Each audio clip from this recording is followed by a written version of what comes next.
લોકોને પાડ્યો એવા ગઢવી સાહેબ, પ્રદેશના મારા સાથી મિત્ર ભાઈ શ્રી નદાભાઈ, આપણા પ્રમુખ શ્રી ભાઈ શ્રી ભગતભાઈ, જયેશભાઈ, અને પછી આપ સૌ આગેવાનો. આજનો જે કાર્યક્રમ છે આમ તો ભાષણનો કોઈ કાર્યક્રમ નથી, મેનેજમેન્ટ ટાઈપ આજની મિટિંગ.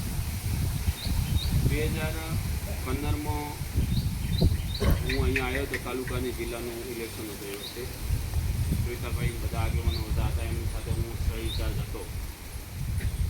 એ વખતે જેવો માહોલ હતો એવો ને એવો મહેબૂબભાઈ આ વખતે માહોલ મને દેખાય છે, કે જે ગોઠવણ થયેલી છે એ ગોઠવણ બરાબર પડી છે. અને શરૂઆત ખબર પડી જાય કે બાઈના ઘર પગમાં પડે એટલે ખબર પડી જાય કે કેવું હશે. એટલે શરૂઆત જ થાય એનાથી આપણને ખબર પડી જાય કે પરિવર્તન રિઝલ્ટ કેમ આવશે. તો આ 10 વર્ષ પછી ગુજરાતમાં પણ પરિવર્તન આવી રહ્યું છે. ગુજરાતમાં પણ આ વખતે માહોલ સારો છે.